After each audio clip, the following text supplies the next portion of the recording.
தாவேக அரசு sticker model அரசு அப்படின்னு சோசியல் மீடியால எல்லாம் விமர்சிச்சுட்டு வராங்க. இப்ப முன்னாடி தமிழ்நாட்டு அளவுல ஸ்டிக்கர் ஒட்டிட்டு இருந்ததா, இப்ப டெல்லி அளவுக்கு போய் ஸ்டிக்கர் ஒட்டிட்டு இருக்காங்க. அப்படி டெல்லியில என்ன சம்பவம் நடந்துச்சு அப்படிங்கிறத அழகா ஒருத்தவங்க ரீல்ஸ்ல விளக்கி போட்டுருக்காங்க. பாருங்க. இந்தியாவின் 2வது பெரிய பொருளாதாரமாக தமிழ்நாடு திகழ்கிறதுன்னு நிதி ஆயோக் கூட்டத்துல முதலமைச்சர் விஜய் அவர்கள் பேசியிருக்காங்க. அது மட்டும் கிடையாது. பெண்களுடைய கல்வி, சுகாதாரம், சமுதாயத்துல அவங்களுடைய முன்னேற்றம், பொருளாதார முன்னேற்றம் இது எல்லாத்துலயுமே வந்து ஒரு குறிப்பிடத்தக்க வளர்ச்சிய வந்து தமிழ்நாடு அடைஞ்சிருக்குன்னு சொல்லியிருக்காங்க. பிளஸ் இந்தியா முழுக்க இருக்கக்கூடிய பெண்கள்ல தொழிற்சாலைகள்ல வேலை செய்யக்கூடிய பெண்கள்ல 42% ஆஃப் பெண்கள் வந்து தமிழ்நாட்டை சேர்ந்தவங்கன்னு சொல்லியிருக்காரு. அண்ட் மகளிர் சுய உதவி குழுக்கள் மூலமா சமூகத்துல ஒரு மிகப்பெரிய மாற்றம், பொருளாதார மாற்றம் நடந்திருக்கு. அதுக்கு வந்து இந்த மகளிர் சுய உதவி குழுக்கள் முக்கிய காரணமா இருந்திருக்கு. இதெல்லாம் பேசியிருக்காரு. மகளிர் சுய உதவி குழுக்களை கொண்டு வந்தது யார்? முத்தமிழறிஞர் கலைஞர் அவர்கள். அத வந்து முறையா விரிவாக்கம் செஞ்சு, சரியா எல்லா இடத்துலயுமே வந்து செயல்படுத்தினது யாருன்னு பார்த்தோம்னா, எம்கேஎஸ் அவர்கள், முத்துவேல் கருணாநிதி ஸ்டாலின். அதிலேயே நெறைய ஸ்கீம்ஸ கொண்டு வந்து ஒரு அப்டேட்டடான மகளிர் சுய உதவி குழுக்கள பெண்கள் கிட்ட கொண்டு போய் சேர்த்தவர், இப்போதைய எதிர்க்கட்சித் தலைவர், அன்றைய துணை முதலமைச்சர் திரு உதயநிதி ஸ்டாலின் அவர்கள். அவர் துணை முதலமைச்சர் ஆயிட்ட பிறகு போட்ட முதல் கையெழுத்தும் வந்து இதுக்காக தான்.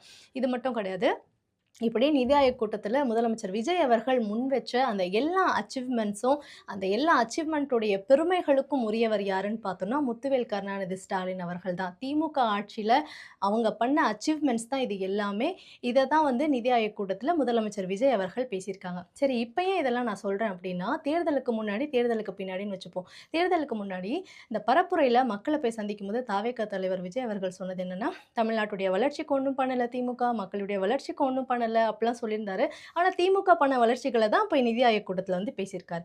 அதே மாரி தேர்தலுக்கு முன்னாடி பாட்டிலுக்கு ரூ. 10 அப்படின்ட்டு பாட்டு பாடுனாரு. ஆனா தேர்தலுக்கு பின்னாடி இந்த பாட்டிலுக்கு ரூ. 10 அப்படின்றத வந்து நார்மலைஸ் பண்றாங்க. அதே மாரி நெல் மூட்டைக்கு ரூ. 40 அப்படின்றத வந்து தாவேகா தலைவரா அப்போ ரொம்ப ஆக்ரோஷமா மக்கள் மத்தியில அப்போ பேசியிருந்தாரு.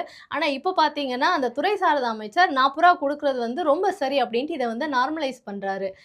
நிதி ஆயோக் கூட்டத்துல பார்த்தீங்கன்னா, முதலமைச்சர் சொன்ன இன்னொரு விஷயம், 2035ல $1.5 ட்ரில்லியன் எக்கனாமிய வந்து தமிழ்நாடு அடையும் அப்படின்ட்டு பேசியிருந்தது. ஆனா 2030ல $1 ட்ரில்லியன் எக்கனாமிய தமிழ்நாடு அடையும் அப்படின்ற அந்த இலக்க வந்து ஃபிக்ஸ் பண்ணிட்டு தான், அதுக்கேற்ற மாதிரியான திட்டங்கள், அதுக்கப்புறம் அதுக்குண்டான நடவடிக்கைகள் எல்லாத்தையுமே வந்து மேற்கொண்டாரு திமுக தலைவர் மு.க. ஸ்டாலின் அவர்கள். ஸோ திமுகவுடைய திட்டங்கள், திமுக பண்ண எல்லாத்தையுமே தான் வந்து இப்போ தாவேகா அரசு நிதி ஆயோக் கூட்டத்துல வந்து பேசிட்டு வந்தத வந்து பார்க்க முடியுது.